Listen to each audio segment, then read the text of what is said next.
Right now, the world is holding its breath, and most people watching the news have no idea why they should be paying attention.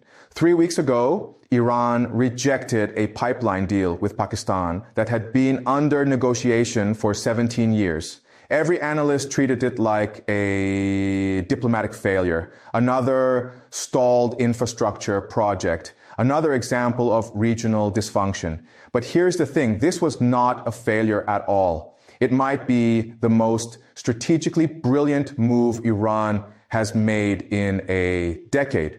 And the reason almost nobody sees it that way is because they are not watching what happened next. Because 48 hours after Iran walked away from Pakistan, China quietly restructured the entire framework.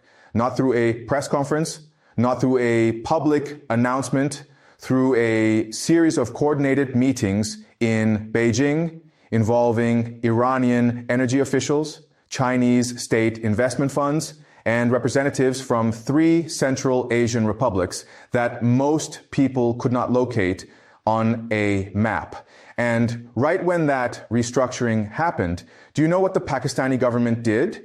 They issued a statement saying the pipeline project remains a priority and that negotiations will continue. Standard diplomatic language, completely meaningless. And I want you to remember this exact phrase because it appears in the official readout from Islamabad.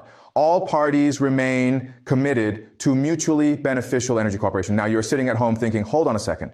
If Iran just rejected the deal, why is Pakistan pretending it is still alive? Here is the reality. Pakistan is no longer the primary party.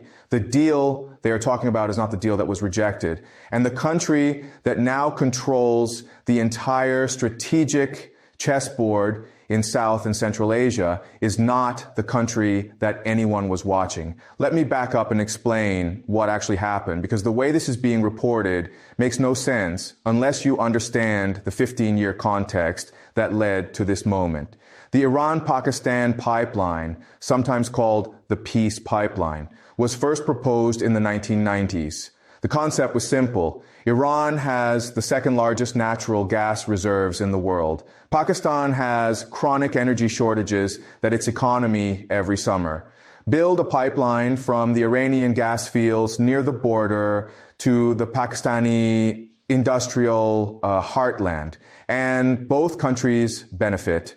Iran gets a long-term export customer. Pakistan gets reliable, affordable energy. On paper, it is one of the most logical infrastructure projects in the region.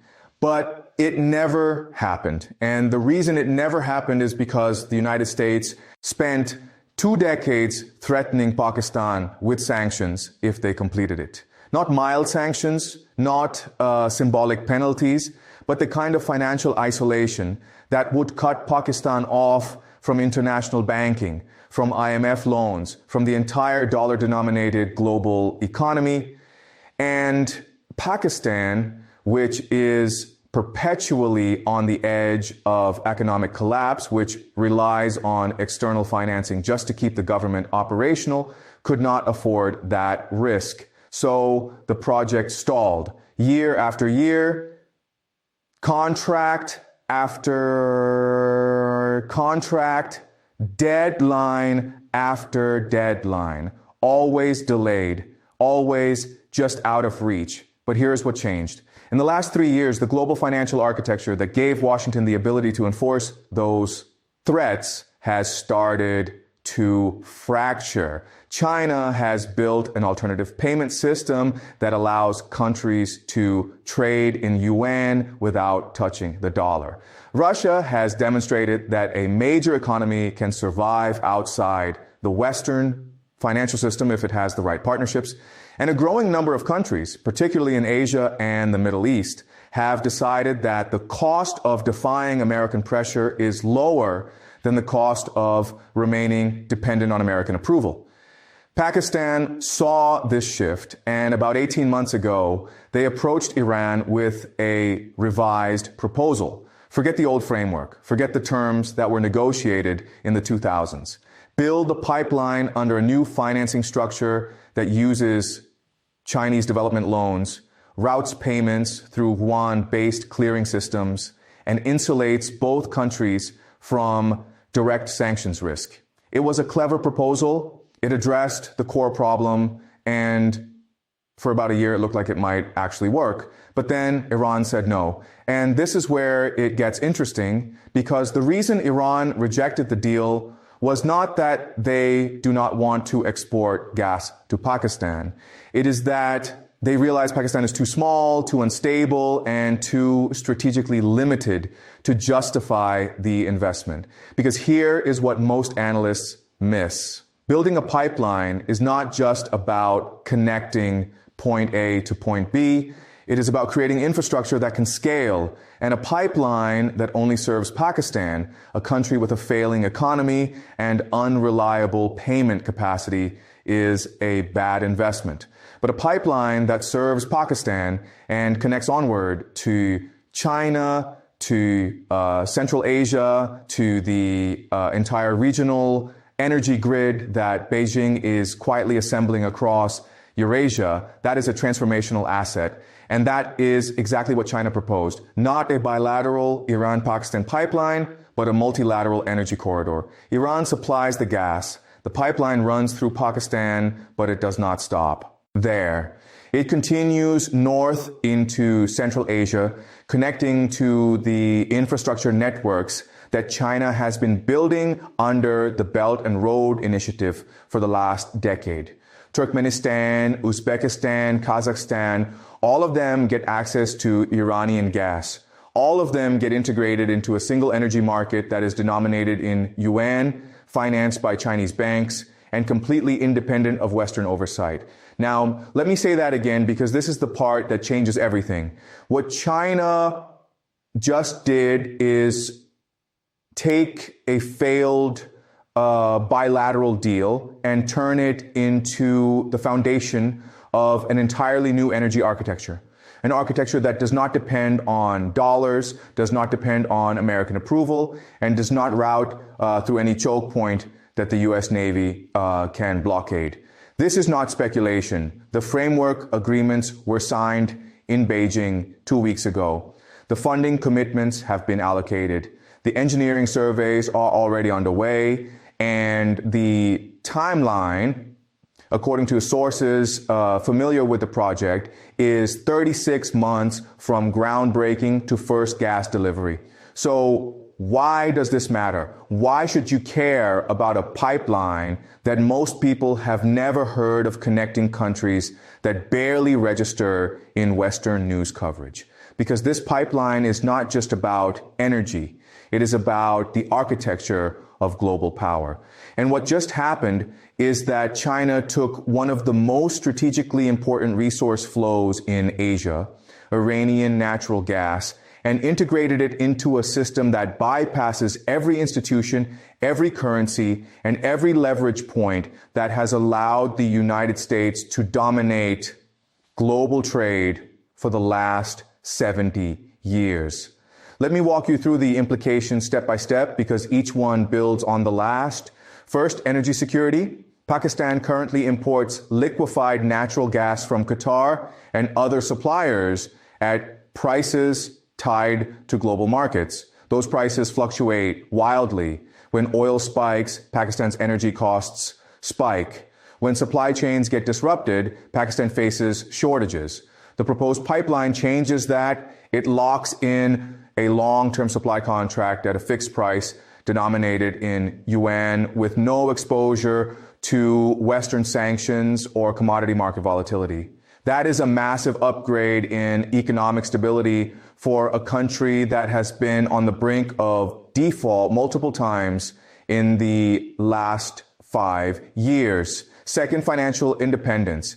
Right now, every major energy transaction in the world is denominated in dollars and cleared through banks that are subject to U.S. jurisdiction. That gives Washington veto power over who can buy what from whom. But this pipeline operates entirely outside that system. Iran gets paid in yuan. Pakistan pays in yuan. China provides the financing in yuan. The whole loop runs through Chinese banks, Chinese clearing systems, Chinese infrastructure. And that means the United States has no ability to shut it down without imposing secondary sanctions on China itself, which would require cutting off the second largest economy in the world from the global financial system. Not going to happen. Third, and this is the one that almost nobody is talking about, this creates a model, a replicable template for how other countries can build major infrastructure projects without Western approval. You want to build a port? Get Chinese financing. You want to build a railway? Get Chinese engineering. You want to trade oil, gas, minerals, anything? Use yuan clearing and avoid the dollar entirely.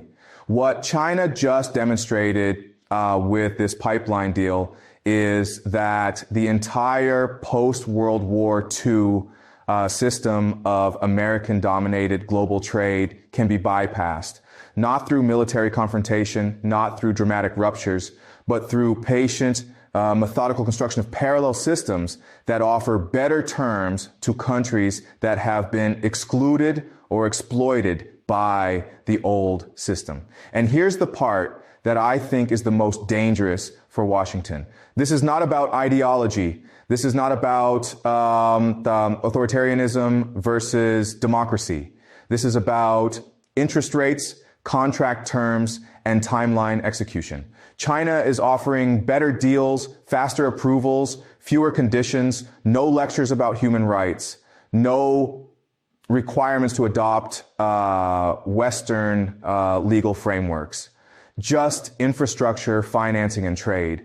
And for most countries in the developing world, countries that have been lectured by the IMF, sanctioned by the Treasury Department, and condescended to by Western politicians for decades, that offer is appealing.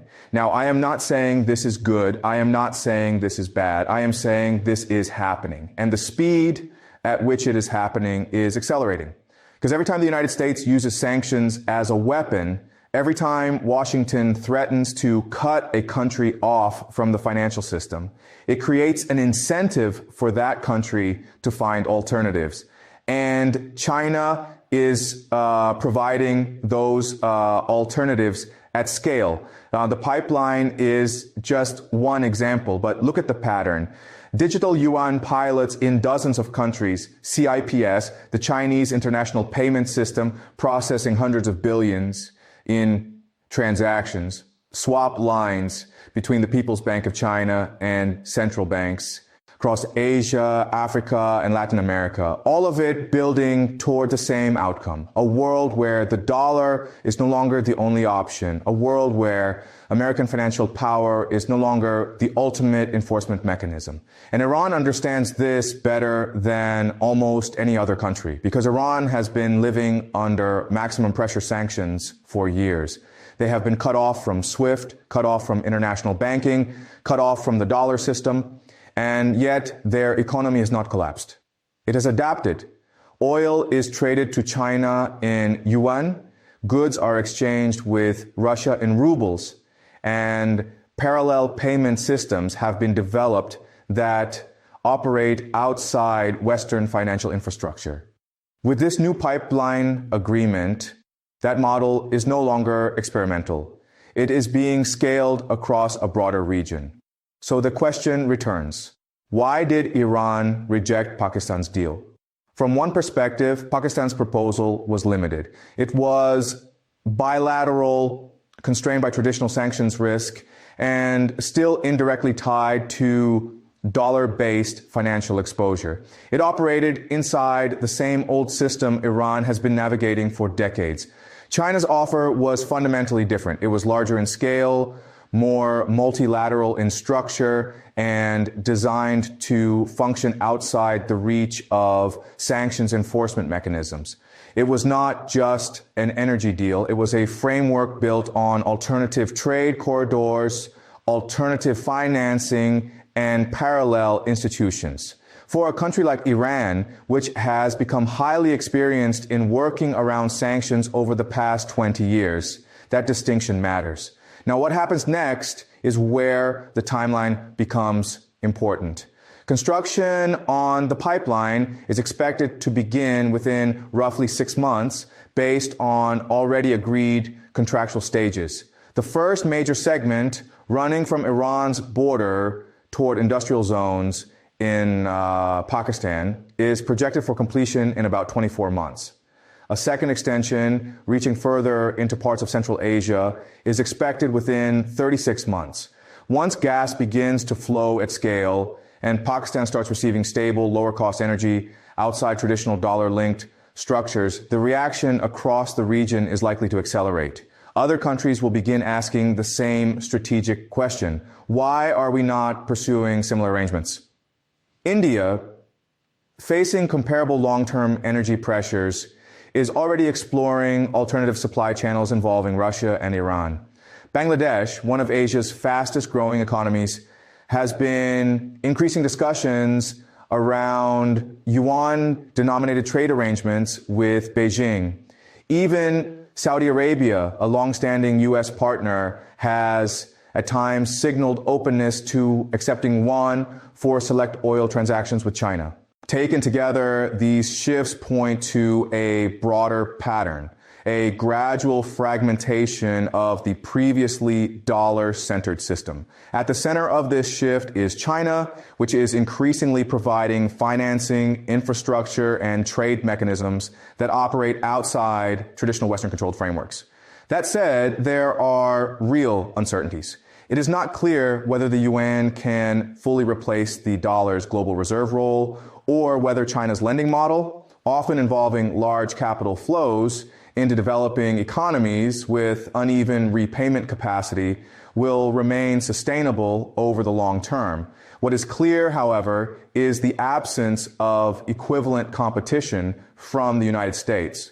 Washington is not consistently offering alternative large-scale infrastructure financing at the same speed or scale. Instead, its approach is often defined by sanctions, conditional agreements, and policy constraints. In many developing regions, that is less compelling than direct investment and infrastructure delivery. For ordinary observers in the West, the implications are significant.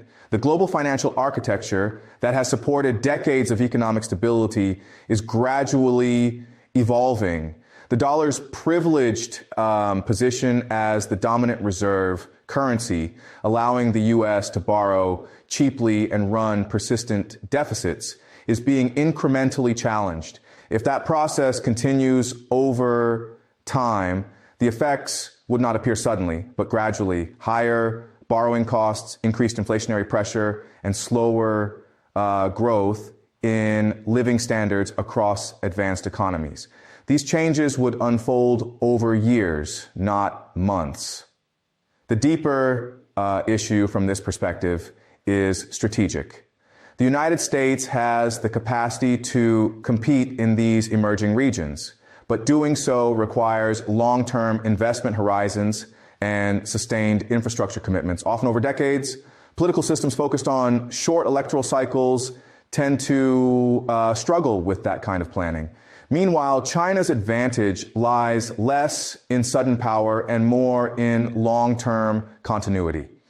Infrastructure projects, trade corridors, and financial arrangements are built patiently, often across multiple administrations and geopolitical cycles. Over time, that consistency compounds into influence. From this viewpoint, Iran's rejection of Pakistan's proposal is not an isolated event. It reflects a broader shift in how global economic alignment is being shaped through financing, infrastructure, and long-duration planning rather than immediate pressure or force. Whether this trajectory continues or stabilizes remains uncertain, but the direction of change is becoming increasingly difficult to ignore.